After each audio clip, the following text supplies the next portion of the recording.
Bonjour à tous et bienvenue sur Crypto Signal. Aujourd'hui on fait analyse technique fondamentale et on parlera un petit peu du pacte du Quincy et potentiellement du début de la fin pour le dollar américain. Allez, intro.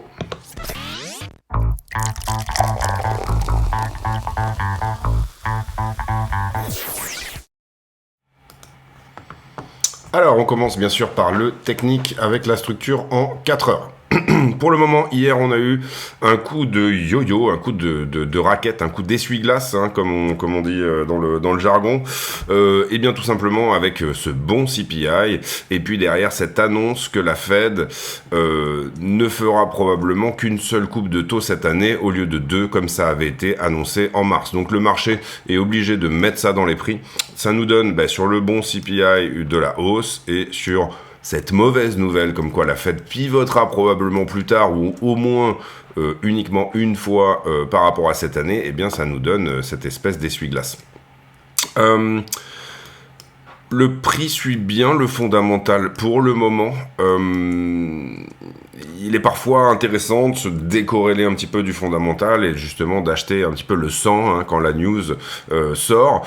On va voir si c'est le cas personnellement. Donc je joue cette flat, c'est-à-dire que la correction a été finie là, mais bien évidemment les annonces d'hier me mettent dans le doute parce que un bon CPI, c'est une bonne nouvelle pour un mois, d'une certaine manière, et cette annonce de la Fed, comme quoi il n'y aura qu'une baisse de taux au lieu de 2 comme prévu, eh bien, nous met un petit peu plus dans la panade, on va dire pour, dorénavant, plutôt 6 mois, hein. Ça devrait être quelque chose comme... Enfin, c'est une annonce qui va, on va dire, avoir de l'impact pendant un certain temps.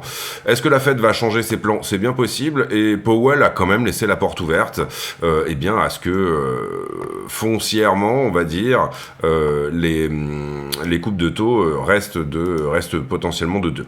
On voit que la manière de descendre, le momentum à la descente ici a été perdu d'une certaine manière, mais qu'on vient quand même chercher un plus bas. Donc du coup, on va tout simplement rehausser un petit peu tout ça et se dire que dans cette correction, comment doit se faire cette correction, d'une certaine manière, on va peut-être potentiellement se dire que c'est possible que ça aille plus bas parce que cette nouvelle est pas très bonne fondamentalement. Donc on couvre ces trades, j'ai envie de dire, sur éventuellement ce qui peut éventuellement se mettre en place pour la suite. Cela dit, encore une fois, je l'ai expliqué, parfois le fondamental est mauvais, mais c'est des très bonnes zones d'achat, donc du coup il faut rester quand même assez circonspect. On voit que cette narration de l'inflation, bien évidemment, a un effet pervers sur Ethereum contre Bitcoin. Ethereum est plus risqué que Bitcoin, donc c'est relativement normal qu'il le recorrige sur cette narration-là également. Bon, là, on est en 15 minutes, etc. Mais d'une certaine manière, ce qu'on peut voir, c'est que c'est pas une très bonne chose pour Ethereum. Personnellement, du coup, je pense qu'on peut viser, étant donné qu'on avait un momentum ici qui était de cet ordre-là et qu'on est actuellement en train de faire un momentum à la baisse moins agressif. Si on trouve ici une cassure de ce deuxième momentum qui est moins agressif, on peut viser 0,54 sur Ethereum contre Bitcoin. En tout cas, c'est relativement normal que les alts morphent plus que Bitcoin sur ce type de news. Les alts ont plus besoin que la liquidité soit gratuite et du coup que Ether morphe plus que BTC sur cette news est également quelque chose qui relève de la normalité.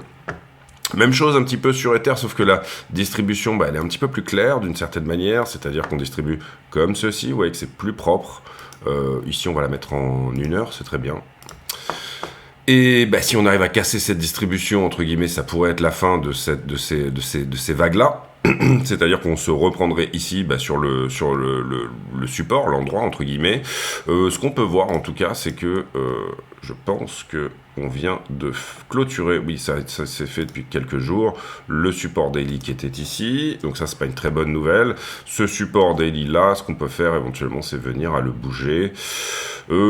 Ici, ça serait sa dernière limite, on va dire, vous voyez ici il y a presque une petite touchette, ici il y a une touche, et voilà, ce qu'on veut c'est hard closer ceci. Hein. C'est-à-dire qu'en daily, on veut venir à faire une ouverture et une clôture sur Ethereum, bien qu'il soit au-delà de ce niveau-là, auquel cas on pourra éventuellement croire en une flat et pas forcément dans une structure entre guillemets plus grande ou autre chose, ou la mise en place ici en 1, 2, 3 d'une première vague, par exemple une deuxième vague de retracement ici en 1, 2, 3 sur les objectifs d'une zigzag, et puis ensuite 5 vagues pour la descente. Voilà, c'est ça un petit peu l'idée, c'est de se dire où est-ce qu'on en est sur ce concept que la Fed va probablement pivoter plus tard que ce qu'on pensait. Cela doit se mettre dans les prix. Est-ce qu'on va au retest de tout ça ?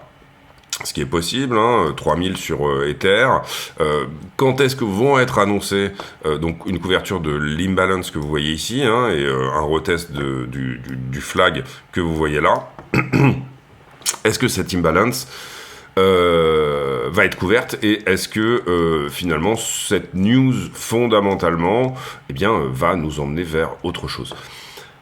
Sur Ether contre le dollar, on peut éventuellement aller chercher des supports un petit peu plus bas. Non, c'est pas excessivement propre. Il faudrait vraiment aller les prendre dans les toutes petites TF, dans la toute petite structure. Quelque part par ici, il y a quelque chose. Ce serait plutôt potentiellement du 4 heures. Ouais, c'est pas très très fou, mais on va dire qu'il y a une forme de support ici en 4 heures qu'on est actuellement en train de voir. C'est un peu la même chose. Si jamais en dessous de ça, je viens hard closer, c'est-à-dire ici, je viens faire une ouverture clôture, ce qu'on n'a jamais fait pour le moment. Vous voyez que c'est un petit peu la dernière limite. Là, il y a eu aucun hard closing depuis ça, bien évidemment, de ce niveau-là. À ce moment-là, on estimera que cette distribution va continuer. En revanche, si en 1 heure, on vient à hard closer la trend qui est là, à ce moment-là, ce n'est pas juste une prise de liquidité, il y a potentiellement quelque chose de plus important. J'ai pas nécessairement ici autre chose à dire là-dessus. On va aller voir les altcoins contre BTC. Bon, là, vous voyez que ça continue à saigner. Malheureusement, on avait eu un joli signal ici que ça pourrait éventuellement casser. D'ailleurs, cette trend en 4 heures, elle est hard closée. Ça, c'est plutôt une bonne chose. On a eu réaction sur le 1 heure qui est ici. C'était plutôt propre de ce côté-là. On va voir s'il a été closé, mais je ne pense pas. Non, ça a très bien tenu. À voir, voilà, si ça reteste et qu'on repart, c'est pas mal. Mais cette nouvelle n'est pas très bonne foncièrement, bien sûr, pour les altcoins. Est-ce qu'on peut voir des structures de retournement, des signaux? Non, pour moi, on l'a déjà mis hier ou avant-hier, c'est le 1 heure qui est là, et d'une certaine manière, il y a un petit 4 heures qui est en train de se dessiner, mais on va pas le mettre en place pour le moment, on est juste en train de temporiser un petit peu. Ça serait pas mal de rebondir là-dessus et de casser effectivement d'une certaine manière, mais on voit que c'est ça le dernier rempart pour moi, voilà, sur les altcoins contre BTC. Le fondamental est contre cette narration de passer risk-off actuellement, vous l'aurez bien compris. On a quand même la perte de cette trend ici. Est-ce que ça n'irait pas continuer pour dégueuler un petit peu plus bas? C'est potentiel. Donc pour l'instant, on va faire attention sur les trades sur les alts. On va faire attention sur les longues sur BTC également, mais encore une fois, il y a toujours cette idée que parfois le fondamental est très mauvais, mais que potentiellement c'est là que sont les belles zones d'achat, au moment où on passe sous la structure. Bon là ici il s'agit de la structure intermédiaire, celle-ci, et au moment où on passe donc sous la structure et que éventuellement on se reprend, ça peut être des bons signaux. Quand les gens ont peur, c'est peut-être là qu'il y a des belles zones d'achat. D'ailleurs, on a vu des assez gros achats par les whales hier. On a vu des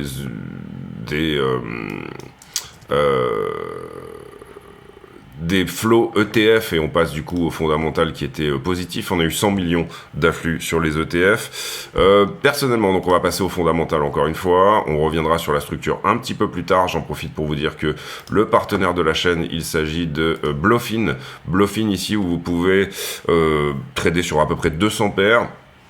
Utilisez le lien de la chaîne, donc le code promo est un cryptosignal FR, si vous voulez vous inscrire sur Bluffin, qui est, on va dire, la chaîne partenaire. Ça vous permettra, si vous venez vous manifester sur le Discord, une fois que vous avez ouvert ce compte et déposé $100 dessus, vous aurez un bonus de $15, donc vous aurez $115, et également de venir le dire sur le Discord vous permettra d'accéder à des vidéos supplémentaires que je sors tous les jours, vidéos affiliées. Pour l'instant, il y en a à peu près 210 depuis qu'on a lancé cette histoire de vidéos affiliées. Ça vous permettra d'y accéder, analyse d'altcoin, trade management, etc. La dernière vidéo, c'était pas mal du trade management et on avait analysé Ethena. On revient donc sur le fondamental avec le petit sujet de la journée.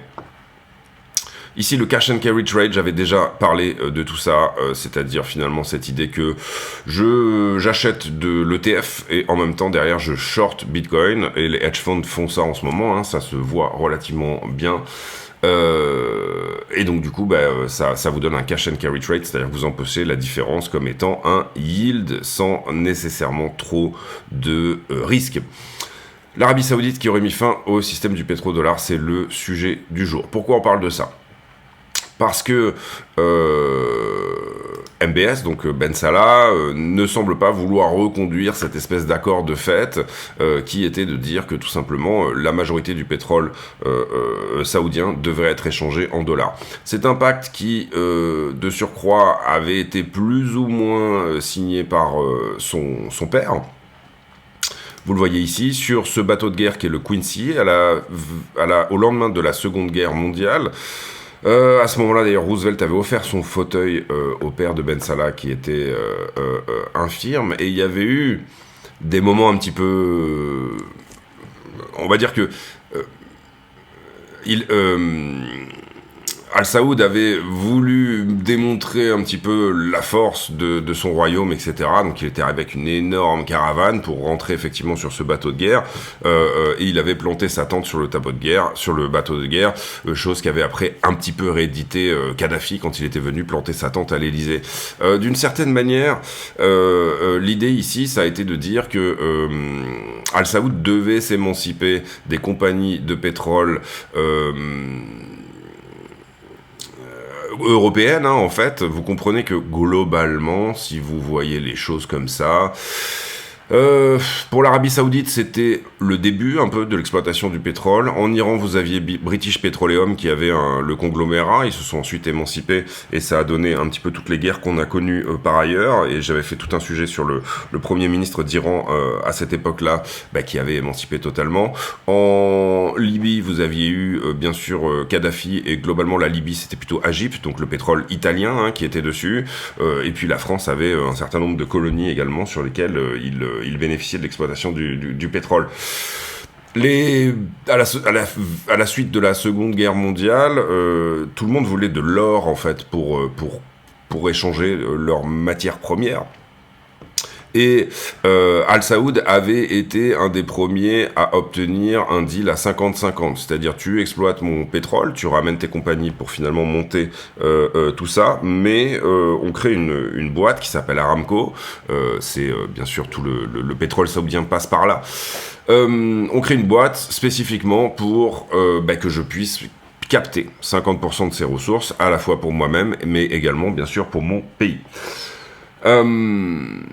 Donc il y avait distorsion entre les intérêts américains, anglais, italiens, enfin voilà, tous les intérêts finalement de ceux qui exploitaient du pétrole bien sûr dans ces zones-là, mais qui étaient des firmes européennes à ce stade. Cette idée de pacte est fortement remise en cause par l'histoire, mais on va dire que c'était un pacte de fait. Il y avait distorsion à ce moment-là déjà sur le fait que un pays soit attribué aux Juifs en Palestine, c'était déjà en train de se faire. Je rappelle que la Palestine, c'était à l'époque l'Empire ottoman qui était, suite à la première plutôt guerre mondiale, était tout simplement sous conglomérat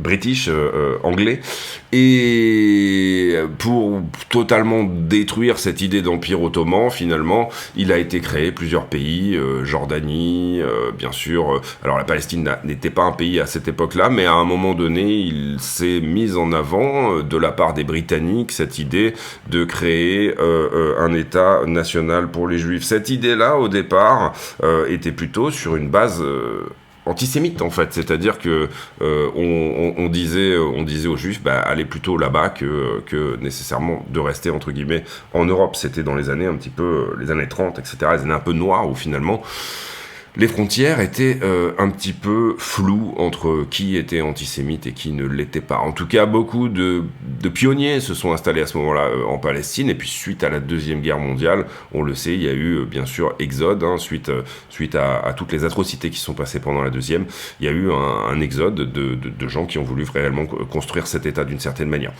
La question en tout cas était déjà pour les Arabes une forme de problème. Et du coup, à ce moment-là, il y a eu beaucoup de discussions qui ont été faites entre ces deux pays. Et puis, finalement, ça a fait un deal dans lequel la Texas Oil Company, la Standard Oil of New Jersey, la Standard Oil of New York, eh bien, ont récupéré au profit de American Oil Company, donc Aramco. Aramco, aujourd'hui, c'est quoi ? On va dire que si on regarde les capitalisations mondiales de toutes les sociétés dans le monde, Aramco arrive 7e. Juste derrière toute la tech américaine, d'une certaine manière, et puis juste devant Bitcoin actuellement, en tout cas. Alors, donc du coup, à cette époque-là, bien évidemment, il s'est dealé un petit peu que ce qui allait se faire, d'une certaine manière, c'était que tout serait échangé en dollars. Et d'une certaine manière, eh bien... Cet accord était tacite de fait et il a commencé à être remis en cause par MBS, donc le fils de Al Saoud, par la suite. Puis c'est son fils ou son petit-fils, j'ai pas la ref là pour vous dire exactement si c'est le cas. Par ailleurs, cet accord a bien sûr été un des premiers dans lequel on avait un 50-50 pour le coup, et ça a donné l'émancipation de pas mal d'États par ailleurs également, c'est-à-dire que d'une certaine manière, ensuite l'Iran a voulu la même chose, etc., ce qui a amené les Américains à signer pas mal de deals, aux grandes dames bien sûr, des sociétés de pétrole américaines. On sait que depuis... dans les années suivantes, Total s'était fortement rapproché de la Russie. Malheureusement, ça n'a pas été nécessairement dans leur sens, puisque De Marjorie est mort d'un accident d'avion. On va passer là-dessus, c'est pas la peine de faire un sujet complotiste, mais voilà. Et puis, bien sûr, on connaît maintenant les relations franco-russes, donc voilà un petit peu où on en est de ce côté-là. Maintenant, ce qu'il faut comprendre d'une certaine manière, alors je n'ai pas forcément de graphe ici à vous mettre sous les yeux, si ce n'est peut-être le Dixie, c'est que en 71, on met fin finalement à la convertibilité du dollar en or. Pourquoi ces gens-là voulaient de l'or ? Tout simplement parce que c'était à l'époque la meilleure manière d'avoir un hard asset, quelque chose qui était impressionnant, on va dire, en termes de possibilités. Et à ce moment-là, sortie 45, on va dire, les États-Unis ont dit, on va faire un truc simple, c'est que le dollar sera en permanence adossé sur l'or. Donc on avait des changes qui étaient des changes fixes entre le dollar et le gold, et on avait à l'inverse d'autres monnaies qui étaient plus ou moins qui essayaient de suivre le dollar, donc des changes flottants entre le dollar et le reste. Il était possible à ce moment-là d'accepter du dollar, c'était comme accepter de l'or papier d'une certaine manière. En 71, Nixon arrête cette convertibilité. Ça devait au départ être quelque chose qui durait quelques mois, peut-être un an, mais ça n'a jamais été remis en place depuis. Donc ça fait à peu près 50 ans que le dollar n'est plus convertible en or. Donc on ne connaît pas les réserves finalement américaines en dollars, mais à cette époque-là, qu'est-ce qui assoit même depuis le dollar, c'est tout simplement la puissance militaire américaine et sa capacité à déployer des troupes un peu partout dans le monde. Donc si vous avez du dollar, vous savez que, entre guillemets, étant donné que les États-Unis vont gagner à peu près toutes les guerres qu'ils vont mettre en place, eh bien ça va marcher. Le problème qu'on a depuis cette cinquantaine d'années, c'est que effectivement il y a eu des interventions américaines, mais que assez peu ont fait mouche d'une certaine manière. Il y a eu déstabilisation effectivement de certaines zones, mais très peu ont fait mouche. On peut penser bien sûr à l'Irak. D'une certaine manière, voilà, l'idée c'est quand même d'arriver dans un pays, mettre le bordel et repartir, et le bordel précédent n'a jamais été nécessairement totalement réglé. Cela dit,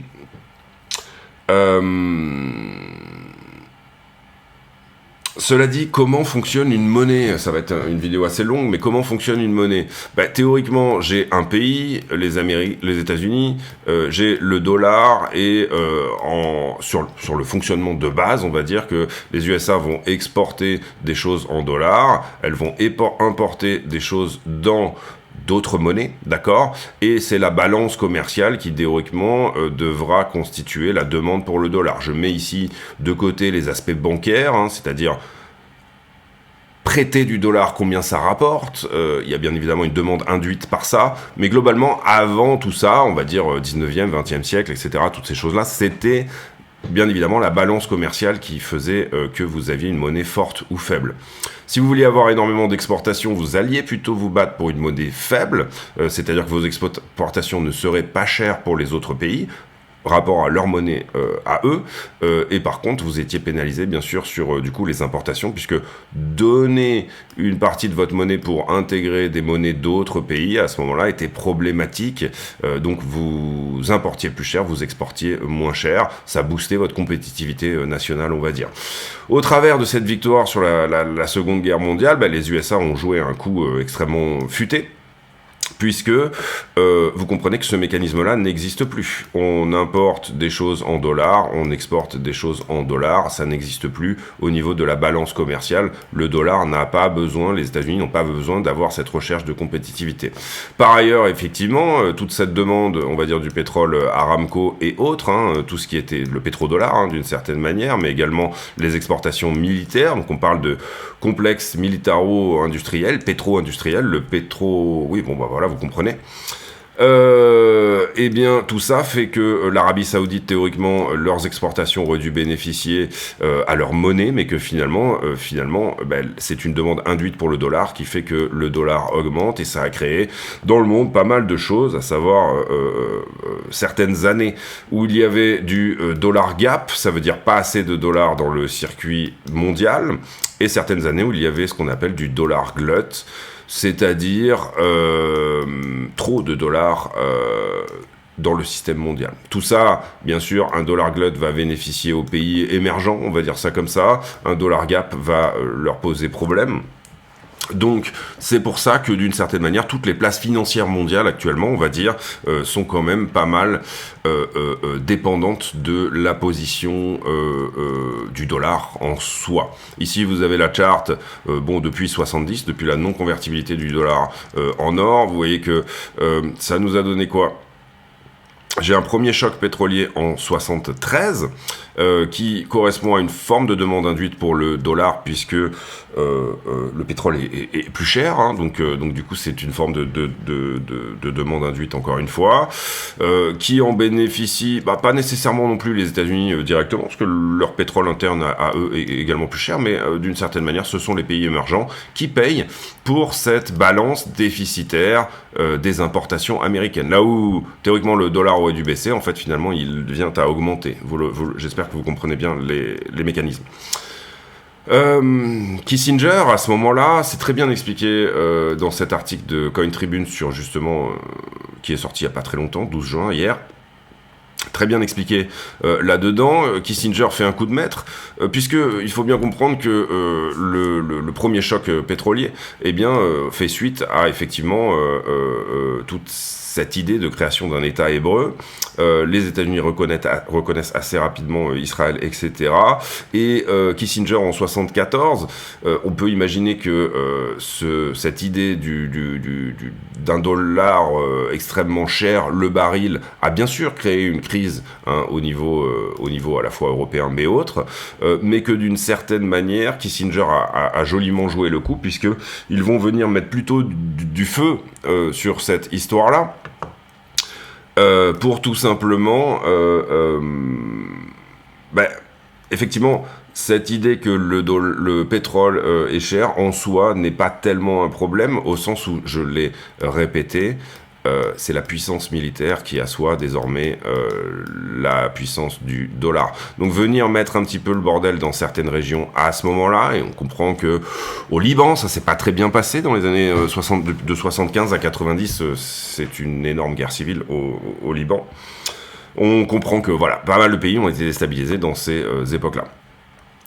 Par ailleurs, 79, deuxième choc pétrolier, un petit peu la même chose. Pour le coup, là, les États-Unis ont un petit peu plus morflé parce que ça crée chez eux une forme d'inflation induite. Dans les années 80, il y a eu beaucoup d'inflation. Et donc, du coup, le dollar est extrêmement cher. Pourquoi? Parce que dans la demande induite du crédit, il propose 10, peut-être même 15% à ces moments-là. C'était sous la... Volcker était à ce moment-là... j'allais dire PDG, le chairman de la Fed, et on a été obligé, parce qu'on avait une inflation induite à ce moment-là d'une vingtaine de pourcents, d'augmenter tout simplement les taux d'intérêt, et je pense qu'ils sont quasiment allés à 20% de mémoire, donc c'était des années où c'est extrêmement difficile. Vous comprenez qu'avec des taux à 20%, l'économie est totalement au ralenti, mais qu'il y a une demande induite pour votre monnaie qui fait qu'elle est effectivement beaucoup plus forte. Donc c'était là pour le coup des années de dollar gap, ok? Tout le monde veut du dollar, donc il n'y en a pas assez pour que l'économie roule normalement, ok? Il y a une idée de vélocité de la monnaie, il y a une idée de... Enfin, il y a énormément d'idées là-dedans, mais vous comprenez ici que... mettre des taux à 15-20%, j'ai plus l'idée exacte de combien c'était. Je pense qu'on est monté à 15, on est monté à 20, hein, quasiment. Mais dans ces années-là, il faut comprendre que, bien évidemment, c'était des années de dollar gap. Derrière, bon, il y a toute la décennie 80, on va dire, où les choses tournent à plein régime pour l'économie, etc. Effectivement, bon, ça induit des exportations américaines plutôt bonnes. Et puis, par ailleurs, ensuite, depuis 93, on était à la remontée, et ce, jusqu'à, bien sûr, l'année 2000. Crash en 2000 des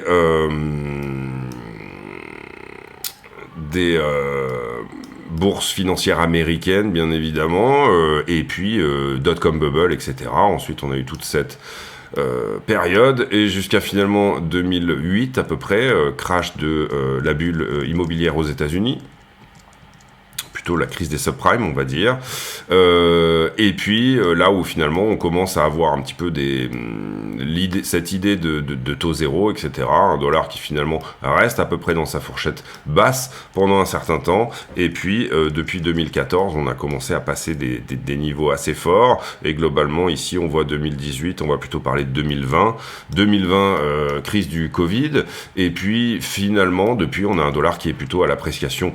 Comprenez ici que qu'est-ce qu'on regarde? On regarde des paires, puisque le Dixie, c'est le dollar contre l'euro, le yen, le dollar, le pound, la couronne suédoise, le franc suisse et le dollar canadien. Donc, est-ce qu'on ne serait pas un peu daté à regarder le Dixie, sans regarder les paires, je dirais, USD,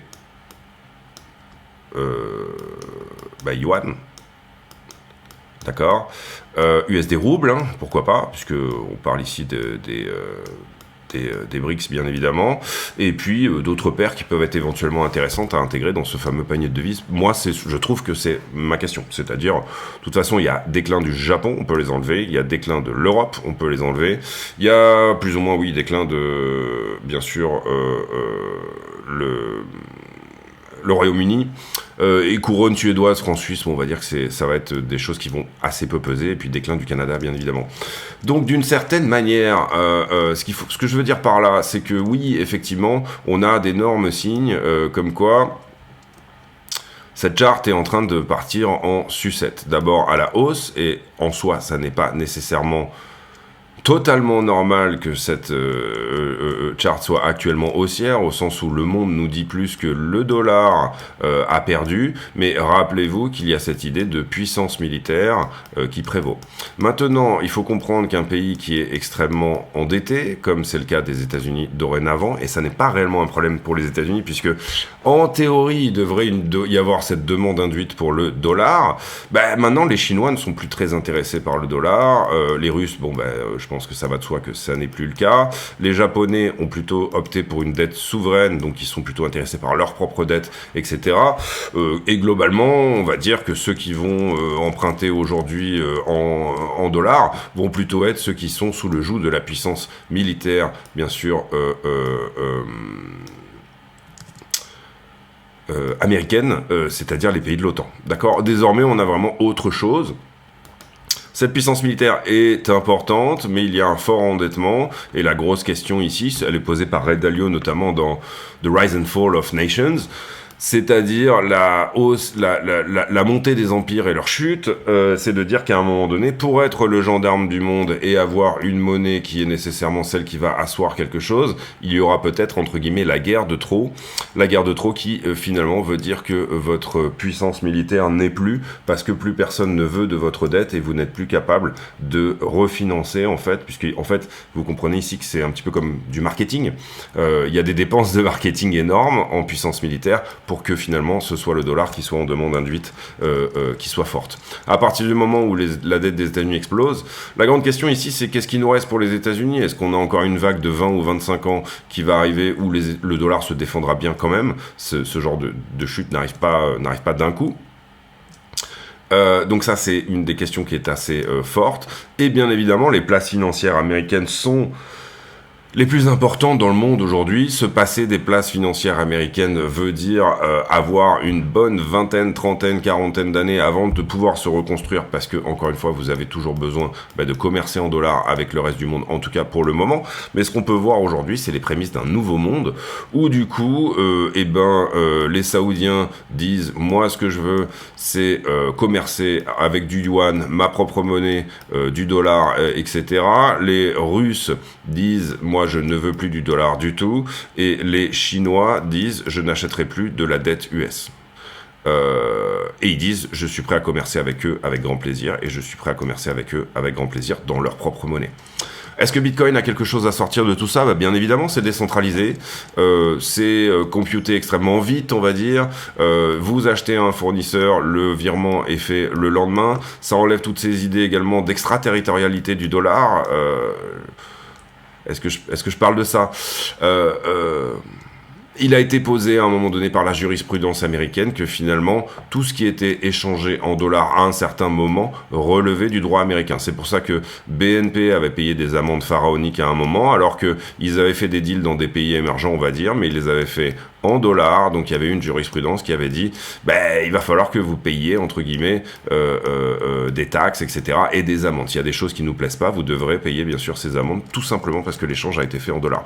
Donc cette idée finalement, à un moment donné, que le dollar était une réserve de valeur intéressante à avoir pour les pays émergents, petit à petit a fade out, parce que on a les choses uniquement sur du militaire et non plus, et vous voyez qu'en termes de droit, finalement, ce côté réserve de valeur n'était plus. À partir du moment où on a une extraterritorialité du dollar, on va dire que vous vous ouvrez à des éventuels procès, confiscations, amendes, etc. Et puis bien sûr, le moment où les États-Unis disent aux oligarches russes ou à toute la Russie, votre dollar, on est en droit de le confisquer, tout ce que vous possédez en dette américaine pour la Russie n'est plus, parce qu'on n'aime pas ce que vous faites, vous comprenez qu'il y a une sanction là-dedans, mais aussi ça enlève une des raisons de détenir du dollar par ailleurs. Bitcoin a cette fonctionnalité qu'il est décentralisé, même si vous coupez l'électricité partout dans le monde, vous la réenclenchez 2 ans après, Bitcoin continuera à fonctionner. Donc il n'y a pas cette idée d'une banque au milieu, et une banque a toujours des intérêts, est toujours assujettie à une forme d'État, etc. Sauf si vous êtes dans un paradis fiscal, par exemple, comme la Suisse, d'accord? Ou les îles Caïmans, ou ceci, cela, ou des choses d'ailleurs qui, plus ou moins, se font quand même en dollars, il faut le comprendre. Ici, la monnaie des îles Caïmans, néanmoins, n'est pas, ça reste le dollar.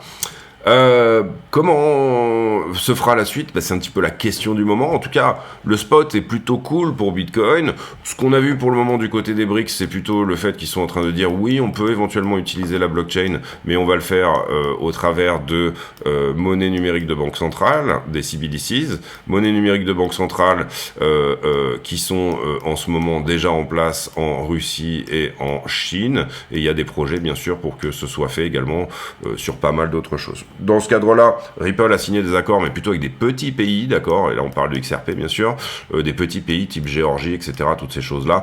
On estime on pense que pour ces monnaies numériques de banque centrale-là, on va dire que ce sera des blockchains internes. Mais il est donc pour commercer entre eux, a priori, ce qui est en train de se mettre en place, c'est plutôt un système de ce type-là. Par contre, dans le commerce entre BRICS et, on va dire, OTAN, hein, pour faire simple, dans le commerce entre BRICS et OTAN, il est peut-être possible que soit utilisé un protocole qui soit totalement décentralisé et open source. Donc, dans ce cadre-là, on va dire BTC, probablement pas Ethereum, parce que pour le coup, il y a une fondation derrière et tout, mais BTC peut éventuellement proposer des solutions, sauf à dire qu'il perde de sa décentralisation, d'accord? Donc pour certains, cette idée que Donald Trump ait dit « je veux que tous les derniers BTC soient minés aux États-Unis » est une bonne chose. Pour d'autres, vous comprenez que pour les maximalistes, on veut garder un maximum de hash rate dans tous les pays possibles et imaginables différents du monde, et de toute façon personne ne pourra empêcher l'un ou l'autre finalement d'aller miner du Bitcoin. C'est pas forcément la solution ultime, mais par contre c'est un sweet spot pour BTC pour éventuellement dans le futur entre guillemets devenir une espèce d'or portatif, d'accord.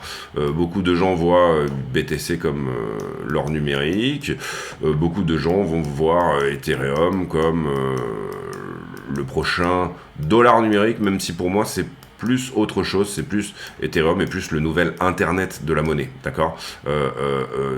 J'ai vu une comparaison il n'y a pas très longtemps, comme quoi Ethereum était à l'argent, ce que Nvidia était à l'intelligence artificielle, et je pense que c'est relativement...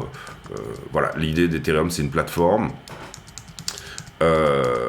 Donc internet de la monnaie, je trouve que c'est quelque chose qui correspond beaucoup mieux que cette idée de dollar numérique. Cela étant dit, la structure du Dixie, pour moi, dans le contexte actuel, présente relativement peu d'intérêt, encore une fois, parce qu'on regarde un panier de devises par rapport à son propre camp. Donc cette montée du dollar dans ce contexte-là m'intéresse assez peu. Maintenant, enfin, c'est pas qu'elle m'intéresse assez peu, en tout cas pour ce problème-là qu'on a posé, qui est est-ce que le dollar est en train de... Je pense que ça vaut rien de regarder le Dixie. Mais je vous l'ai montré quand même parce qu'avant ça fonctionnait, d'accord, jusque-là ça marchait pas mal. Et voilà, l'idée ici, ça va être d'avoir des comparaisons finalement entre BRICS et OTAN, hein, et on sait dorénavant que beaucoup d'échanges se font dans les monnaies internes, et c'est déjà plus ou moins le cas. Bref, voilà pour ce sujet. On voit quand même une nette sortie finalement du pétrodollar. Par contre, on voit que le monde recommence à se réarmer, que ça soit côté BRICS ou que ce soit côté OTAN. On voit également, là où avant, d'une certaine manière, aujourd'hui la Chine est capable de produire des navires de guerre, donc au niveau maritime ça se passe plutôt bien. Ils sont bientôt capables de produire des avions qui vont être extrêmement compétitifs, on va dire ça comme ça, et ainsi de suite. Avant, ils étaient obligés d'accumuler du dollar également pour racheter des avions, des moyens d'armée, etc. Donc il y avait cette forme de dépendance. Soit vous étiez au bloc de l'Est et du coup vous vous équipiez en Sukhoi, etc.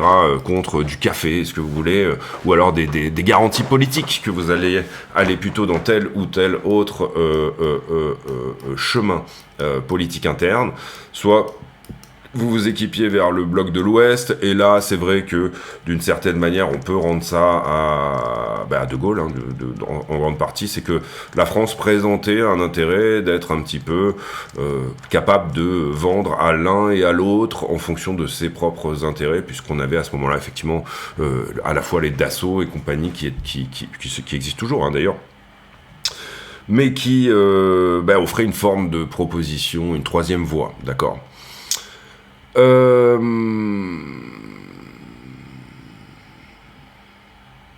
Voilà pour ce sujet, on va pas faire plus long. En tout cas, la conclusion de ces choses-là, c'est que oui, les Saoudiens ne veulent plus nécessairement une accumulation de dollars. Ils veulent être tout simplement libres de faire ce qu'ils veulent avec leur pétrole, ce qui est foncièrement normal, hein, d'une certaine manière. Bon, la Russie, on sait de fait que, bah voilà, c'est fini, hein, c'est le divorce est consommé.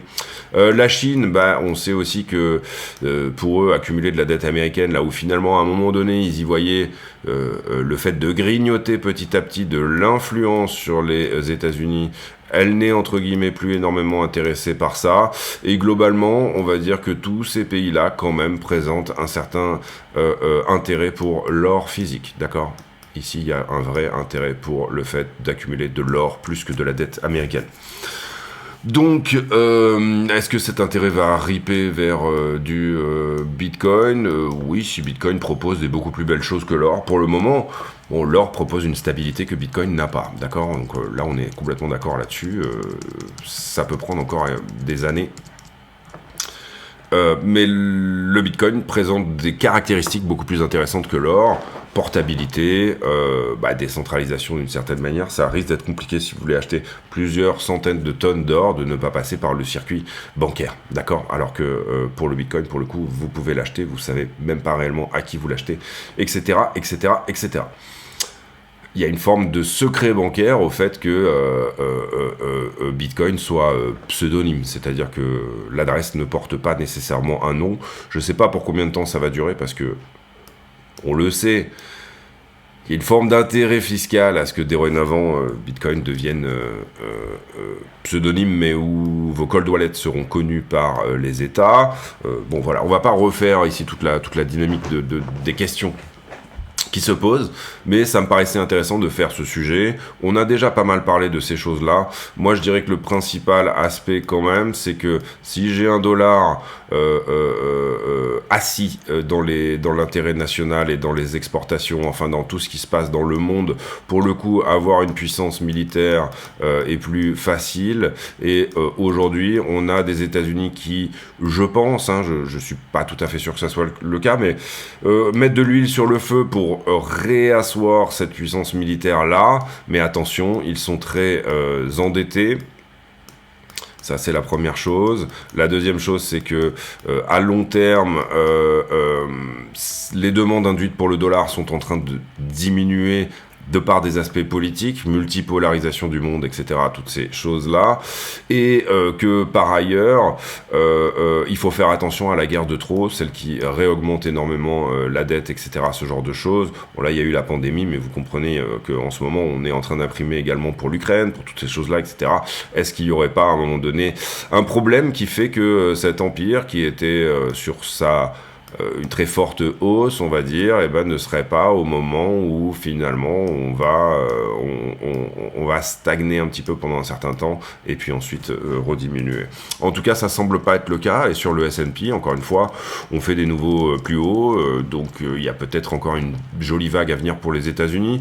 Par ailleurs, est-ce qu'il faut comprendre là-dedans, d'une certaine manière, c'est que de par les GAFAM, les États-Unis également disposent d'un service d'intelligence qui est exceptionnel, d'accord, de par les GAFAM, mais également tout simplement tout ce qui a été assis au niveau de la CIA au travers des années. Ça coûte très cher de faire ces choses-là, d'aller pousser des petites révolutions ici ou là, ou ce genre de choses, mais également quand même, ils ont quand même l'hégémonie sur le monde de l'Internet centralisé tel qu'il est aujourd'hui, et ça, pour le coup, c'est une vraie économie pour avoir un travail d'intelligence assez fort. Sous-entendu, si Facebook, donc Meta, vient à décider d'aller pousser une idée dans le monde, ça sera beaucoup plus facile de le faire que de mettre la CIA sur le coup. Deuxième chose, au niveau de l'intelligence artificielle, c'est un petit peu la même chose. Je vais poser une question à ChatGPT.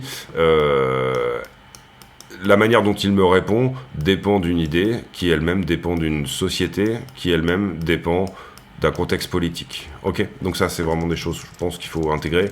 C'est-à-dire, celui qui aura le pouvoir sur l'IA aura quand même, en grande partie, une mainmise sur la manière de penser des gens, puisque l'IA va être de plus en plus utilisée pour des questions simples, mais qui vont quand même orienter le monde, la manière de penser, plutôt dans ce sens ou dans tel autre. Voilà un petit peu ma vision des choses par rapport à la dédollarisation du monde. On avait déjà fait des sujets. Je pense que ce sujet est un petit peu un condensé de tous ces sujets-là. Et puis en même temps, ça reste la discussion un petit peu philosophique sur tout ça. Je pense que quand même Bitcoin a...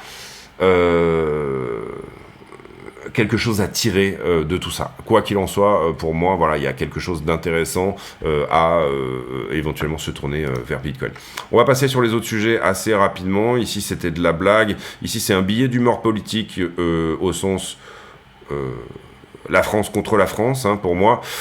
Ça dépend un peu de ma vision politique des choses. Si vous voulez aller le voir, n'hésitez pas. Globalement, mon idée, c'est que on voit un petit peu en ce moment, on va dire que entre Ciotti, Marion, Zemmour, toutes ces choses-là, et même ce qui se passe plus ou moins à gauche, on est quand même sur un peu les anges de la télé-réalité du côté de Macron. Finalement, le camp macroniste, à mon avis, s'est accommodé de cette idée que il y a une forme d'alliance induite avec le RN, donc on va se taper dessus, oui, mais en fait, au final, bon, que Bardella soit Premier ministre dans 3 semaines ou pas, importe peu pour l'agenda politique de Macron, parce qu'il va devoir se plier aux idées atlantistes. Je pense que pour avoir une présence médiatique en France, vous êtes obligé d'avoir des idées pro-atlantistes. On voit que les listes anti-atlantistes ont fait quoi, 1-3% soit pour le changement d'une Europe, soit pour sortir de l'Europe, soit pour toutes ces choses-là. Malheureusement, l'Europe était une chouette proposition pour finalement peser face aux États-Unis. C'était d'ailleurs même un des arguments qui avait été posé à l'époque de sa construction. Mais bon, aujourd'hui, on voit que ça va pas nécessairement dans le bon sens. Le Brésil qui arrive en tête en termes de recherche Google sur Bitcoin ce mois-ci, devant les États-Unis, et on a effectivement la banque Ito Uno Banco qui lance le Bitcoin trading physique pour tous ses clients, 60 millions aux États-Unis. Ici, on parle du CPI, on en a déjà parlé hier. Dans le même délire, la bourse d'échange russe qui stoppe totalement le trading en euros et en dollars. Ça veut dire que désormais, ça se passe en roubles ou en yuan du côté de la bourse de Moscou. La Fed qui garde ses taux d'intérêt inchangés, on en a parlé hier. Ça, c'était mon analyse du discours de Powell d'hier. Les inflows de hier ont été de 100 millions, donc plutôt des inflows de ce côté-là. Biden qui parle d'accepter des cryptos de donations au travers de Coinbase, donc probablement une adresse ici qui va sortir. Et je le rappelle, tous les bénéfices de la chaîne sont versés à Mécénat Chirurgie Cardiaque. OpenAI, bon, on va passer, on a déjà fait pas mal de choses sur le Fonda. Les cryptos IA qui pourraient générer 20 trillions d'ici 2030. 100 millions, encore une fois, on en a parlé sur les ETF spot. Alors là, où c'est intéressant, c'est on a le traitement de la part des médias. Du fait que la Fed ait pivoté de une coupe de taux cette année, de 2 coupes de taux, pardon, à une seule coupe de taux. Donc ici, on voit que c'est pas très bon pour la crypto.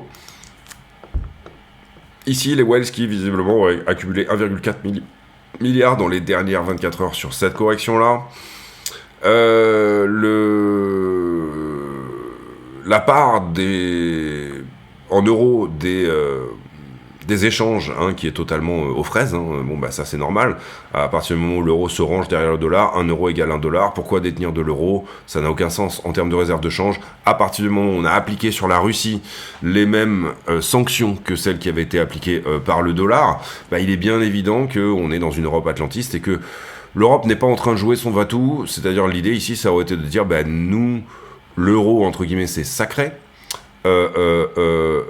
Des décisions politiques ne peuvent pas impacter sur la demande induite pour notre dette.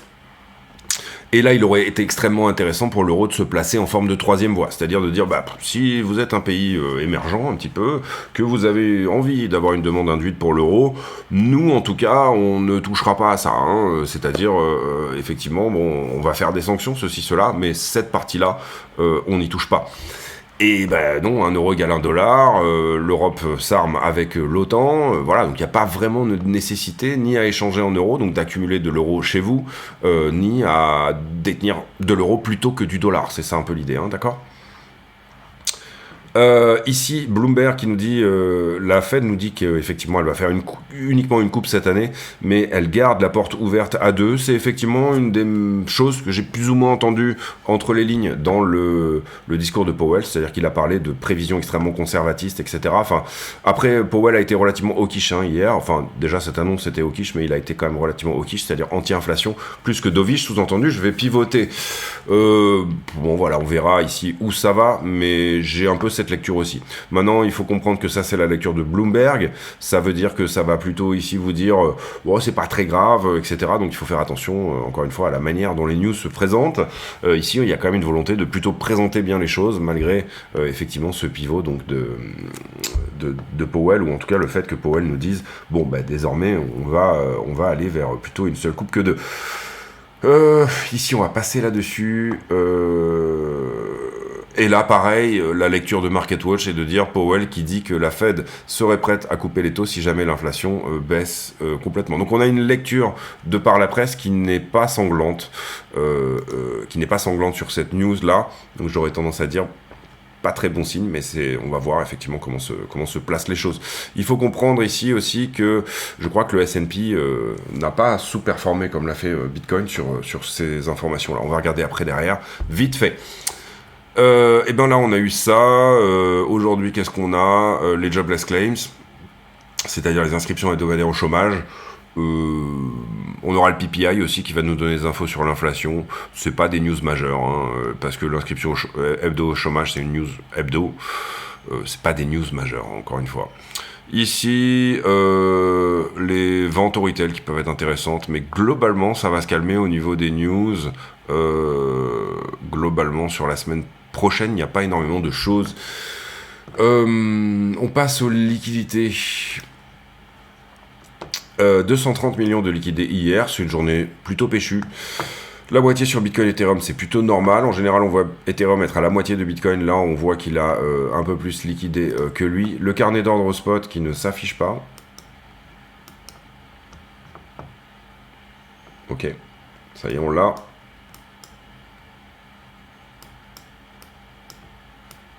Il faut que je range un peu ma chambre au niveau de l'ordinateur. Il galère un petit peu, il faut que je vide mon cache, etc. Ce genre de choses. Je vais changer bientôt. Je ne sais plus de quelle année il est ce Mac, mais je vais bientôt changer. Bon, là, ça a plutôt l'air d'être Trading Light qui est en galère. Je mets en pause une seconde. C'est un petit peu toujours la même visibilité des choses. Hier, on avait des ordres, et ça c'était hier, autour de 13 heures qui ont été perforés. Il y a eu pas mal de ventes dans cet ordre-là. Ensuite, il y a eu quelques achats ici sur la descente. Pas beaucoup d'achats sur la deuxième descente qui se sont faxés. Beaucoup d'ordres d'achat sur la zone des 65,5 à 63. Néanmoins, on en avait plus avant l'annonce de la Fed, d'accord. L'annonce de la Fed de une coupe de taux au lieu de 2 cette année a quand même ravisé quelques ordres à l'achat, d'accord. Ça, c'est important. On n'a pas nécessairement non plus du gros monde qui veut vendre. On va dire que sur ce move, ça a vendu un petit peu, mais là, pour l'instant, j'ai pas grand-chose en bas. J'ai quelques petits ordres qui se sont rajoutés là, mais c'est pas méchant. Voilà. La question étant, est-ce qu'on vient venir filer tous ces ordres entre 65 et 62 ou pas? Personnellement, je pars du principe que pour le moment, non. Mais pourquoi pas en soi, hein, cette news fondamentale n'était pas exceptionnelle hier. En ce qui concerne les marchés en levier, on a pris ce point-là qu'on avait mis en avant sur la vidéo d'hier. Le funding est à la descente, notamment sur la fin ici, alors que en 1 heure, hein, on est plutôt en train d'être à la remontée ici. Bon, le funding se met à jour toutes les 8 heures, mais on a suffisamment d'exchange ici pour avoir des heures différentes, et quand même sur à peu près 4-5 heures, marquer des divergences. Hein. Donc ça, voilà, moi, ce qui m'intéresse, c'est que là, j'ai une structure qui monte, un funding qui descend, donc je considère vraiment qu'il y a du long là-dessus. Et sinon, pour le reste, on est dans la normalité depuis ça. Il y a peut-être ce point à prendre sur lequel on avait eu pas mal de long, puisque là, on aurait dû short squeezer, le funding aurait dû monter, et ça n'a pas été le cas. Donc il y a du long hein, ici, sur le point bas à 66 046 à venir prendre, éventuellement. Ensuite, les bulles de liquidité. Alors, espérant qu'il ne va pas mouliner, lui non plus.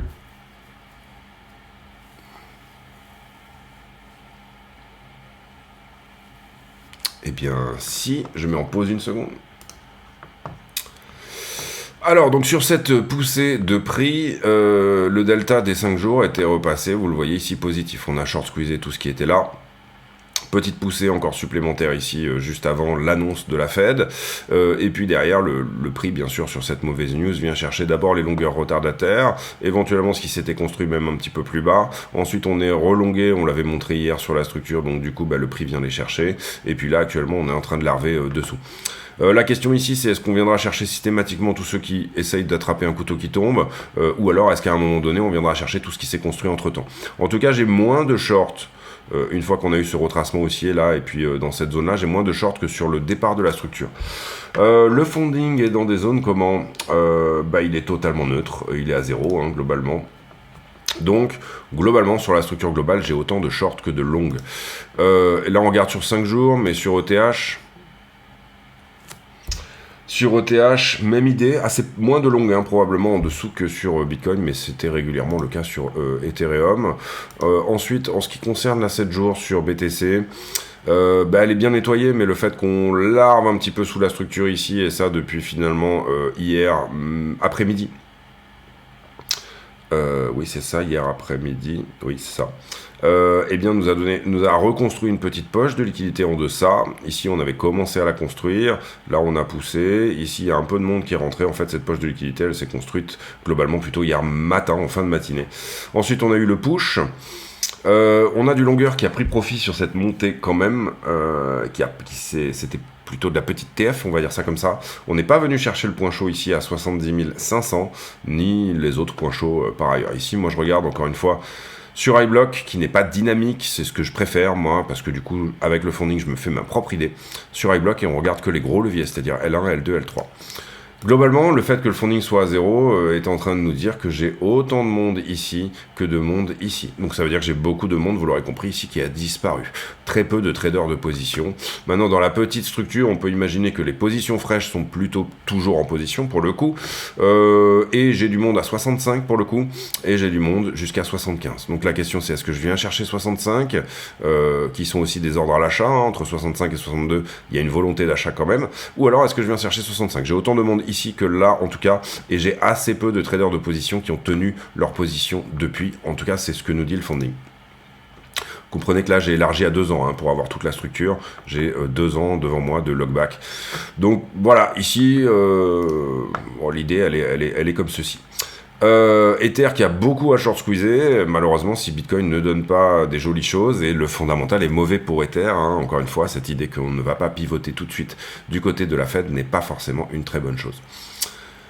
On va sur le prix, on fait la conclue de cette vidéo. On va se mettre en 15. Alors, bon.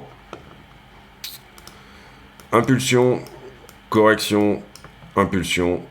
Ici, on disait qu'on ne savait pas si c'était une impulsion ou une correction ou une structure de retournement. On a eu une structure de retournement, d'accord, pour moi. Malheureusement, on n'est pas venu chercher le break-off structure ici. Qu'est-ce que ça veut dire? Je parle de cette structure-là qui est baissière. On aurait eu un petit signal que c'était bien si on avait commencé à breaker cette structure. Le BOS n'a pas été fait, d'accord? Donc, le principe normalement de base serait de dire, je vais continuer ce qui est en train de se passer, c'est-à-dire faire un nouveau plus bas. Le Fonda va plutôt dans ce sens-là d'ailleurs. Maintenant, on a quand même pas mal de shorts, je dirais à peu près jusqu'ici. Ok. Donc un retour éventuel ici sur cette zone-là n'est pas à exclure. Pour moi, en tout cas, pas du tout. Le Fonda est mauvais. Est-ce qu'il est si mauvais que ça ou pas? Oui, c'est quand même une nouvelle qui devrait impacter pendant un certain temps, la nouvelle qu'on a eue là. Maintenant, par ailleurs, j'ai la bonne nouvelle du bon CPI. Donc c'est pas que ça s'annule, mais c'est que d'une certaine manière, la data va plutôt dans le sens d'un pivot. Ce que nous a dit Powell ne va pas du tout dans le sens d'un pivot. Qu'est-ce que je choisis? Est-ce que le marché va dire on va croire Powell, on va considérer que Powell ne pivotera pas 2 fois cette année, ce qui était déjà dans les prix, et le marché était même en train de pricer 3, je l'ai expliqué hier dans les stats du CME finalement. Donc voilà, on voit ici, alors je vais peut-être mettre à jour, parce que ça se met peut-être pas à jour automatiquement l'histoire. On était sur septembre, si c'était bon. que 40% du marché est encore en train de penser que même en septembre, on n'aura pas de rupture des taux, d'accord, on n'aura pas de baisse des taux. 56% du marché pense qu'il y aura un premier pivot en septembre. Est-ce que ça sera le seul de l'année pour le marché? Non, parce que, alors si peut-être, en tout cas au moins jusqu'en décembre, alors c'est en train de se mettre un petit peu à jour, mais en décembre, le marché pense qu'on aura eu soit une grosse coupe de taux plus une coupe. Le marché est toujours en train de pricer, pour le moment, hein, dans l'idée qu'on s'en fait, le marché est toujours en train de pricer 2 coupes de taux cette année. Attention, avant, le meeting de la Fed, c'était 3 coupes de taux. Donc il y a eu une modification un petit peu de ce que pense le marché. Je fais vite fait un tour sur le S&P. On va prendre celui-là. Donc les 500 plus grosses actions américaines, on se met en 15. Le S&P n'a pas ouvert, ça c'était la journée d'hier. 16h30, il nous a fait un nouvel ATH, notre ami, hein, si je ne me trompe pas. Oui, tout à fait. Enfin, je crois que je suis dans le juste. Oui. Avec un gap haussier. On peut imaginer que quand même aujourd'hui, la news est sortie à 20h chez nous, donc la bourse a fermé à 22h30. Les 2 dernières heures, déjà vous pouvez regarder les futurs si vous voulez avoir une idée, est-ce que le gap a été fermé ou pas? Non, hein, si je devais voir le gap comme étant, prenant sa source ici, cette nuit on n'a pas entre guillemets fermé le gap. Donc c'est possible qu'aujourd'hui on le fasse. En tout cas, c'est un point de retracement pour le S&P, mais le S&P n'a pas dégueulé non plus dans les 2 heures qui ont suivi cette annonce. Je pense que là, il était 20h, 16h30, 22h30...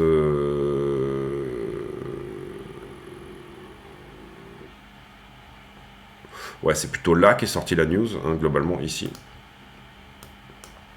La baisse n'a pas été faramineuse, d'accord?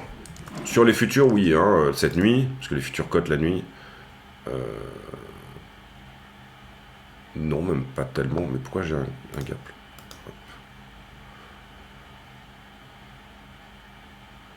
Ouais, vous voyez, même un gap de rupture ici aussi. Ouais, c'est pas... Même cette nuit, on n'a pas corrigé massivement. On a été même plutôt... Alors, pour le S&P, on n'est pas loin de certaines premières targets, 5500, etc. Vous le voyez ici. Personnellement, moi, je vise sur cette vague-là un S&P qui irait, je me souviens plus exactement, mais je crois que c'est dans la zone des 7006. Maintenant, je vise une correction avant. C'est-à-dire que, voilà, pour l'instant, mon délire, entre guillemets,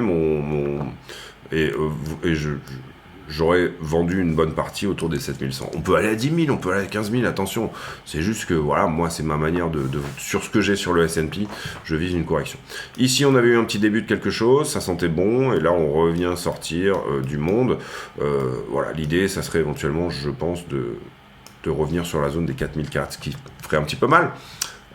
Éventuellement sur le bas du canal ici, vous le voyez, on serait pour le coup autour des moins 20%, ça ferait un petit peu mal, mais voilà, Bitcoin ne devrait pas bien s'en sortir, si le S&P venait à baisser bien sûr, sauf événement endogène à la crypto, c'est-à-dire un événement endogène macro mais qui n'affecte pas la crypto. Quel est l'événement macro qui affecte la crypto? C'est l'inflation, pour le moment en tout cas, c'est ce qui donne la corrélation avec le S&P.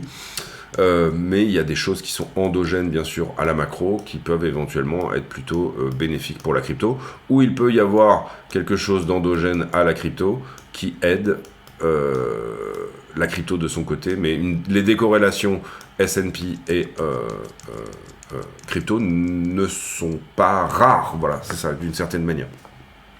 Ça corrèle quand même pas mal depuis le Covid, hein, depuis que pendant le Covid, Bitcoin a fait ça, et que les actions, elles aussi, avaient fait ça, il y a une corrélation qui s'est faite, d'accord, dans la tête des asset managers, etc., et toutes ces choses-là, c'est d'une certaine manière, suis Nasdaq et tu comprendras ce que va faire Bitcoin, ou l'inverse, suis Bitcoin, tu comprendras ce que va faire Nasdaq, ça dépend des fois, suis S&P et tu comprendras ce que va faire Bitcoin, parce qu'il y a cette narration de liquidité, inflation, crédit gratuit, etc., toutes ces choses-là qui sont relativement importantes pour les deux pour fonctionner ensemble. Cela dit, il y a un moment où ça va décorréler. Quand est-ce que ça va décorréler? Quand dans la tête des gens, et quand la tête, on aura mis à jour aussi les algorithmes et toutes ces choses-là, eh bien, il va se passer des grosses décorrélations pour certaines raisons.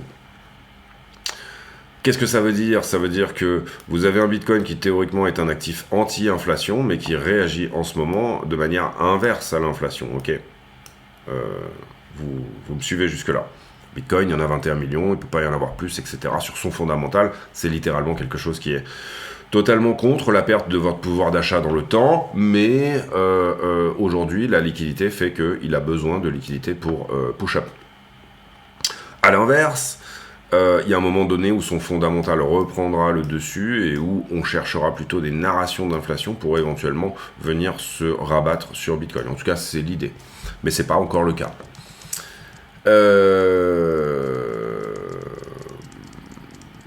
Bon ben voilà, donc sur S&P, pas de correction majeure, hein, c'est ce que j'avais vu notamment hier soir également, pas de correction majeure, on n'est pas en train de plomber, maintenant je pense que ça va plomber à un moment donné, ça va être obligé de se raviser un petit peu. S&P, ce qui est assez, il est poussé par Nvidia hein, en ce moment littéralement, si Nvidia a des mauvaises annonces, des mauvais earnings, quelque chose de pas très bien, je sais pas, une casserole, un truc, bon ça va faire, vous comprenez qu'en ce moment Nvidia est capable de prendre 4% par jour, alors que Nvidia vaut 3 trillions, d'accord, donc il y a une bulle AI qui se met en place, qui pousse le S&P par le haut, mais sinon si vous regardez, et il y a aussi cette idée d'un retour de la liquidité, hein, bien sûr, et d'un pivot de la Fed. Il y a aussi cette idée que la Fed réinjecte de l'argent dans l'économie, puisque le quantitative tightening commence à se calmer. Il est en très forte diminution, d'accord. Et ça, c'était des grosses annonces qui avaient été faites dans des précédents meetings, justement, de la Fed. Donc, ici, on a quelque chose qui est en train de se mettre dans les prix. Bien évidemment. À voir ici, encore une fois. Pour le coup, S&P aime bien ce genre de canal, comme ceci, d'accord.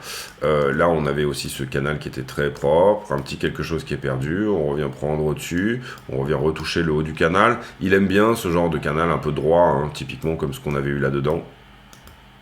D'accord, ça c'était sur toute la montée Covid. Par ailleurs, moi, mon analyse sur le S&P, alors je sais plus si c'est sur cette charte-là ou pas.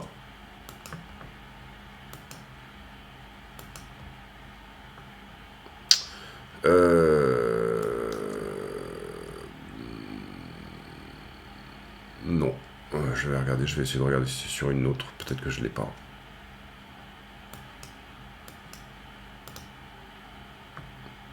Oui, c'est celle-ci. Oui, c'est celle-là. S&P, vous le voyez, bon là on est en 2009. Désolé, ça va être une vidéo super longue, mais je pense... Vous avez ce très beau canal parallèle.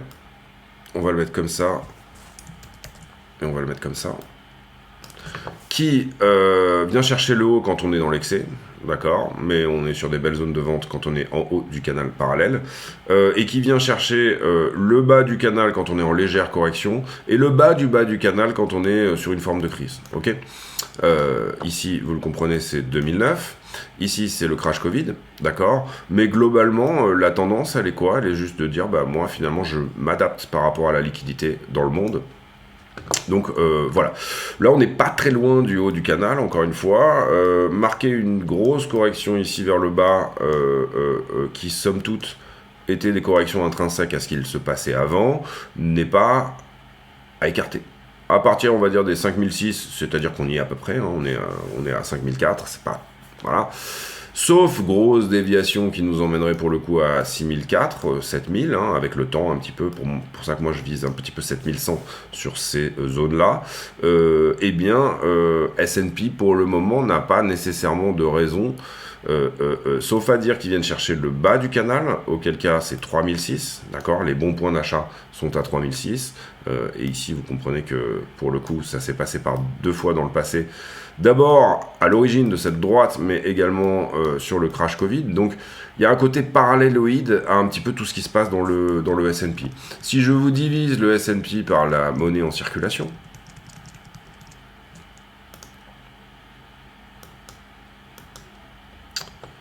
pardon. On va se mettre en mode vidéo très longue, mais en fait je m'amuse, voilà, c'est mon délire, pour ceux qui sont encore là, voilà. Si je divise tout ça, on a eu déjà une belle cassure de résistance, mais donc vis-à-vis de la monnaie en circulation, en ce moment, S&P est en train de faire des très larges plus hauts par rapport à 2021. Et on a cette relativement jolie épaule, tête-épaule ici. Encore une fois, ici, on divise par l'argent qui est en circulation. Et ce que je disais là-dedans, bon, c'est l'idée du moment, en tout cas depuis, allez, on va dire depuis 1990. Je commence un back to cash dès qu'on passe la ligne rouge. Je retourne en cash dès qu'on passe la ligne rouge. Donc là, actuellement, c'est pour ça que moi, je suis plutôt positionné sur l'idée d'une vente. Si on devait venir visiter le haut ici et la ligne de coude, enfin l'épaule tête-épaule, on irait beaucoup plus haut. Il y aurait une bulle largement supplémentaire. Vous comprenez que là, on a, comme on divise par la monnaie en circulation, on parle de diviser 5500 par des trillions. Donc, c'est pas extrêmement... Il n'y a pas d'unité de valeur qui peut nous permettre. Il faut regarder la charte tout simplement pour vraiment savoir un petit peu ce qui se passe. Mais la structure est jolie pour une nouvelle poussée américaine pendant un certain temps. Vous êtes d'accord avec moi? Ici, on peut y voir ta séance, épaule tête épaule inversée, ce que vous voulez. Mais en tout cas, la structure est jolie pour venir à minima ici. D'accord? Ici, on commencera à pratiquer du all-out stocks. Néanmoins, et par ailleurs, si... vous comprenez qu'en ce moment, l'argent se contracte depuis un certain temps, mais la valeur du S&P est en train de s'apprécier malgré cela, pour toutes les raisons que je vous ai évoquées tout à l'heure, c'est-à-dire bulle AI et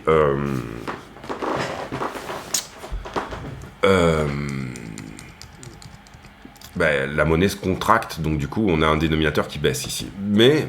c'est extrêmement encourageant pour se dire que là où on avait corrigé en 2006, là où on avait corrigé en 2019, là où on avait corrigé en 2021, tous ces endroits-là, finalement, cette résistance vient de passer. Ok.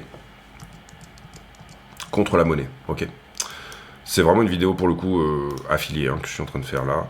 Alors là, cette target-là, c'était de dire, je reproduis le range du bas tout en haut. Si on montre la target de cette ETE inversée, où finalement...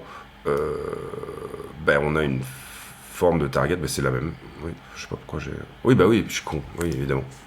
Donc ici, comprenez bien que si on a un excès énorme des actions américaines, une énorme bullasse, on peut viser comme runner ça, d'accord? C'est-à-dire, c'est ce que nous dit quand même la charte, et ça depuis 2000, d'accord? L'année 2000. Ça peut vouloir dire également que vous payez votre baguette 1000 $, cette histoire, d'accord? C'est... Je vous le souhaite pas.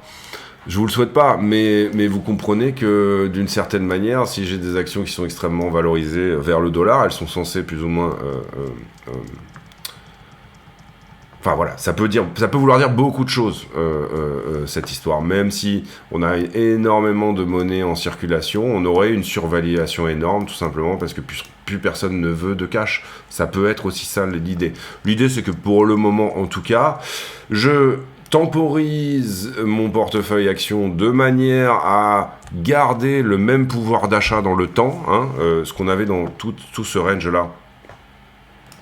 C'est ça, de 2001 à 2023, pendant 20 ans, on a eu l'impression que les actions étaient dans une surperformance énorme, là où peut-être que finalement, on était juste en train de se hedger contre l'inflation. Celui qui aurait rentré en 1990 X milliers d'euros sur le S&P, sur l'indice en tout cas,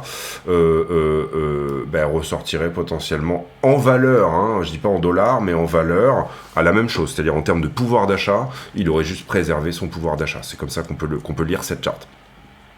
Cela dit, très belle poussée, depuis désormais qu'on a retouché ça. Et vous voyez que cette charte, elle a énormément d'intérêt sur tout ce qui est trend, etc. Si on regarde également les choses comme ceci...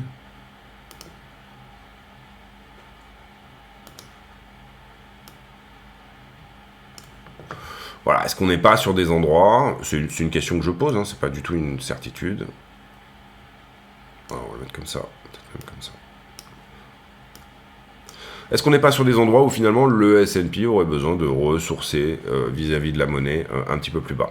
Donc soit explosion de la monnaie en circulation, mais la valeur S&P reste stable, et auquel cas ça nous ramène par ici. soit à l'inverse, il arrive à péter ça, et là pour le coup les targets sont massifs, d'accord, ok. Donc je suis sur une jolie accumulation, les bons points d'entrée pour moi sont plutôt sur ces zones-là, par rapport à la liquidité encore une fois, on est plutôt sur le haut du panier, donc on est plutôt sur ce moment où quand même la charte te dit prends des profits. D'accord, et en même temps, la sortie graduelle avec Runner, pour moi, elle se passe là-dedans. Donc, prendre des profits, j'entends ici all out stocks. Ce que je voulais dire, c'était pas back to cash. Ici, on commence à back to cash. Ici, on commence à se dire, ça commence à puer un petit peu l'histoire. Mais on n'est pas dérangé par le fait d'aller là, qui est la target de ce que nous dit ça. C'est-à-dire, finalement, une charte qui marche par palier. Et qui finalement nous donne dorénavant quelque chose comme ça, d'accord? C'est-à-dire que ça, c'est le nouvel endroit d'où on sort. Je prends le principe ici, alors on revient jusqu'en 80, on n'a pas l'antériorité malheureusement, mais voilà, là vous voyez qu'on passe un palier. Sur les énormes crises en 2008, ce palier est confirmé, là, j'entends, quand on passe ce palier, on est là. À partir de là, c'est pour ça que j'ai mis all in stocks, parce que nécessairement en dessous de tout ça, si on n'a pas confirmé le passage d'un palier supplémentaire, ce qui vient d'être fait pour moi ici, donc là on est carrément sur des points de all-in, il a peu de chances qu'on revienne ici, même si c'est possible, mais voilà, ici j'aurais tendance à dire, bon, il faut être exposé énormément sur les stocks, parce que l'idée serait peut-être qu'à un moment donné il y ait rebond. Donc voilà, c'est pour ça que pour moi je vous explique que dans l'analyse globale, on va dire, eh bien, il est possible qu'on ait une forte correction sur le marché action. Cette correction sur le marché action pourrait s'accompagner d'une correction sur Bitcoin. Est-ce que ça va se faire là tout de suite ou est-ce qu'on va larver un petit peu sur le principe de ce qu'on a fait là, même si là il y a eu une belle correction, ou voilà, plutôt ceci, voilà, pendant un certain temps, on continue à larver, ça pour le coup j'en ai aucune idée, c'est la macro qui nous le dira, et puis c'est le marché action qui nous le dira. Qu'est-ce qui peut déclencher des choses pas très bonnes?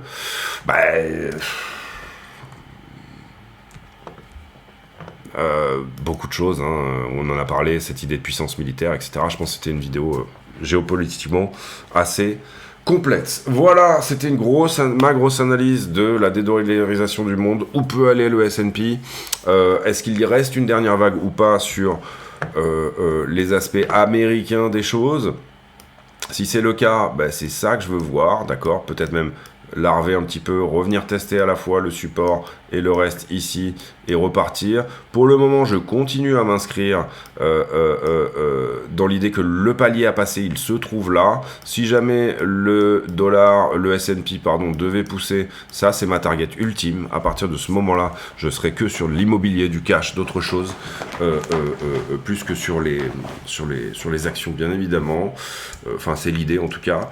Et par ailleurs, donc pour moi, oui, il reste une vague potentielle aux US. Peut-être il y a une vague aussi sur les marchés émergents, je pense, à venir en tout cas. À partir du moment où le petit dollar gap actuel se comble. Néanmoins, sur le long terme, il faut faire attention aux US parce que ils sont endettés, leur place de gendarme dans le monde fonctionne de moins en moins, mais voilà, pour moi la grosse correction contre la liquidité, elle était là, et dorénavant on est plutôt dans une impulsion qui nous emmènera là, avec des corrections sur le chemin qu'il faudra pouvoir payer. Entre là et là, admettons qu'on revienne ici dans l'épaule, ou qu'on reteste la ligne de coup, c'est pour moi voilà les endroits où il faudra payer. Et en ce moment, on est déjà dans une zone de prise de profit, à mon sens, en tout cas à court terme. On parle ici bien sûr sur des horizons 6 mois, 1 an, pas beaucoup plus que ça. Je parle ici de prendre du profit dans cette zone-là et de venir éventuellement recharger dans cette zone-là. Ici, c'est du 6 mois, 1 an. Venir chercher ça, c'est du 5-10 ans. Admettons qu'on reproduise ça, par exemple. C'est à peu près l'idée, d'accord, puisque là, on est en 94, là, oui, c'est ça, 5 ans. Ici. Et puis, voilà, vous avez tout un peu mes idées de vision long terme, etc. et toutes ces choses-là. Enfin, vous en avez une bonne partie là-dedans. Encore une fois, pour moi, regarder le Dixie aujourd'hui n'a pas grand intérêt, parce que c'est regarder un bloc au sein même de lui-même. Donc on regarde la même puissance militaire finalement, et comment les États-Unis s'en sortent au sein de leur propre puissance militaire. Aujourd'hui, ça n'a plus trop de sens. Je regrette qu'il n'y ait pas d'autres indices d'ailleurs qui soient vraiment déjà compactés. Peut-être que je vais le créer. Tiens, peut-être qu'on va s'amuser à faire ça. Ça pourrait être intéressant d'avoir cette visibilité de justement USD plus euro plus ceci plus cela plus cela plus cela, des grosses monnaies entre guillemets du système NATO, et puis à l'inverse divisé par les grosses monnaies du système des BRICS. Je pense que ça pourrait nous donner une charte assez sympa aussi.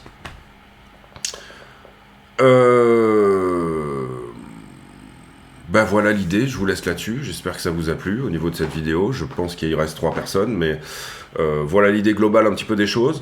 Si jamais en soi tout ça vous intéresse, etc., ben, n'hésitez pas à venir me poser des questions sur le Discord ou quoi que ce soit, c'est toujours un plaisir d'en discuter. J'ai pas énormément de temps en ce moment sur toutes ces choses-là, mais enfin sur le Discord j'entends, et je suis plutôt en ce moment positionné sur des trades à long terme que sur vraiment de l'intraday, parce que j'ai des tas de trucs à faire en ce moment par ailleurs, mais on s'y remet là petit à petit, on recommence tranquillement à être actif sur le Discord.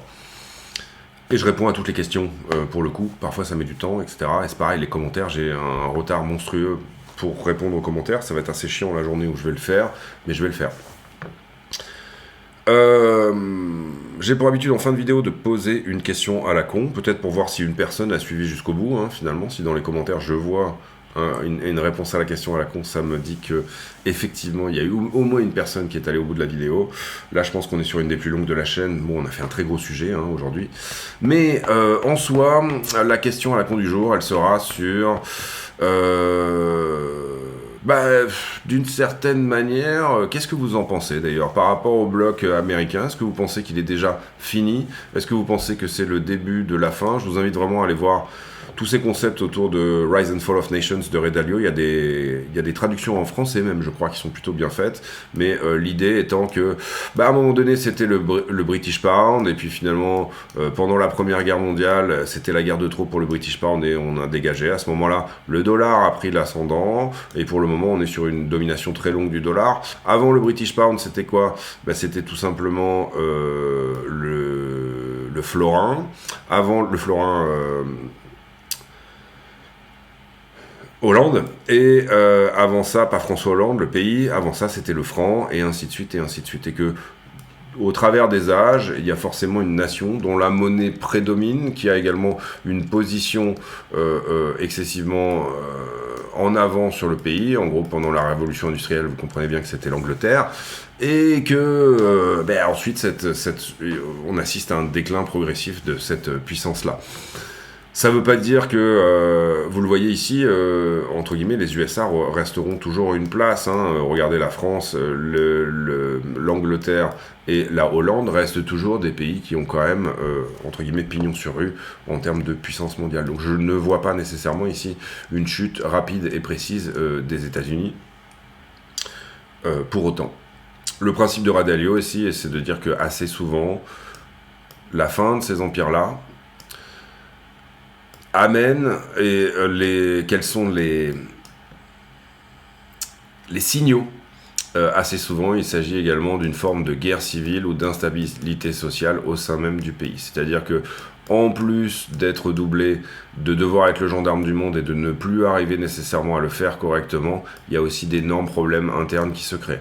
Est-ce que c'est plus ou moins ce qu'on est en train de voir entre démocrates et républicains actuellement? Je parle de l'assaut sur le Capitole, je parle de toutes ces choses-là, etc. Et que ce sont des signes que potentiellement, par la suite, il va y avoir une fracture sociale aux États-Unis, Black Lives Matter et compagnie.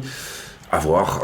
En tout cas, je trouve qu'il y a pas mal de choses de ces concepts-là qui se retrouvent actuellement dans le monde actuel. Je vous laisse là-dessus, j'arrête de parler, on se retrouve demain pour une nouvelle vidéo. D'ici là, portez-vous bien. Je sais pas si on fera une vidéo affiliée aujourd'hui, je pense qu'on va en faire une, je sais pas encore le sujet. En tout cas, dans la vidéo publique ici, on a développé pas mal de choses, j'espère que ça vous aura plu. Encore une fois, pour ceux qui sont restés jusqu'à la fin, on se retrouve demain, portez-vous bien, ciao ciao.